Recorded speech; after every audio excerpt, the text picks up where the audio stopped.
ओम आप सभी को अमन का नमन और वंदन।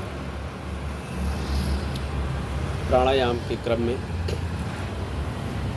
अनुलोम विलोम के लिए पद्मासन की अवस्था में बैठ जाएं या किसी भी आसन में आप आसानी से बैठ जाएं।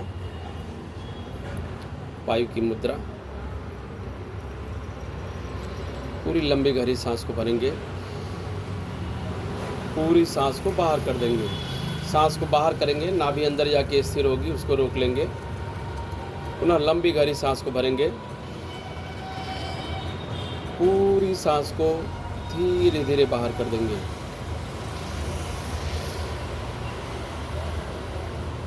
पूरी लंबी गहरी सांस को भरना, सांस को बाहर निकालेंगे, नाभि अंदर की तरफ जाएगी, उसको हमेशा के लिए स्थिर कर लेंगे, उसको ही रोक लेंगे, क्योंकि पेट के अंदर आपके श्वास की कोई आवश्यकता नहीं है। पूरा सांस आप ऑक्सीजन जो लेंगे फेफड़े में जाएगा, फेफड़े में संकुचन होगा और फिर फेफड़ा फैलेगा, सिकुड़ेगा। पूरा लाभ आपके फेफड़े को मिलेगा, ऑक्सीजन पर्याप्त मात्रा में होगी। पूरी लंबी गहरी सांस को भरना, सांस को धीरे धीरे पूरा बाहर कर देना। कम से कम 10 मिनट का अभ्यास पूरे शरीर में ऑक्सीजन की मात्रा को संतुलन करता है। यह भस्त्रिका प्राणायाम के अंतर्गत हमारा प्राणायाम कहलाता है।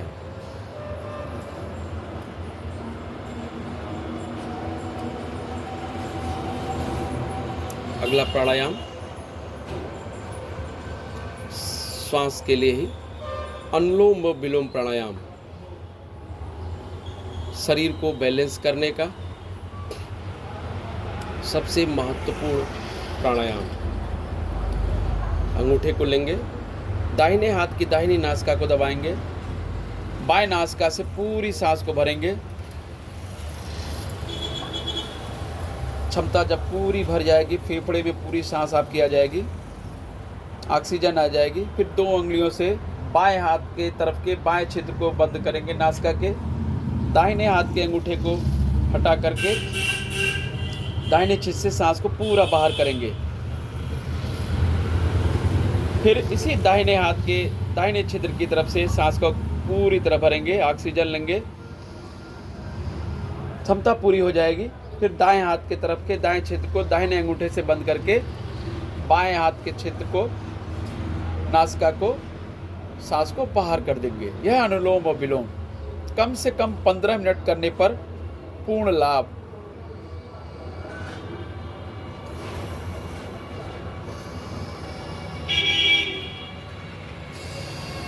ध्यान ही रखना है, नाभि जो आपने सांस को बाहर निकाला तो अंदर की तरफ गई, उसको हमेशा के लिए स्थिर कर लेंगे, तभी इसका पूरा लाभ। श्वसन से संबंधित शरीर के अंदर जितने भी विकार हैं वो पूरी तरीके से आपके खत्म हो जाएंगे। ब्लड प्रेशर आपका नॉर्मल हो जाएगा, शरीर के जितने भी रोम छिद्र हैं वह इससे पूरी तरह से खुल जाएंगे। त्वचा से संबंधित रोग, श्वास से संबंधित रोग कभी जीवन में होंगे ही नहीं, अगर हम प्रतिदिन कम से कम भस्त्रिका प्राणायाम और अनुलोम प्राणायाम शाम के समय भी आप 5 बजे 6 बजे के बीच में भी कर सकते हैं। खाना खाने के 5 से, अगर आप 12 बजे 1 बजे अगर आप खाना खाते हैं तो 5 बजे 6 बजे के बीच में आप इसको कर सकते हैं। प्रातःकाल सूर्योदय के समय आप सारी दैनिक क्रिया करके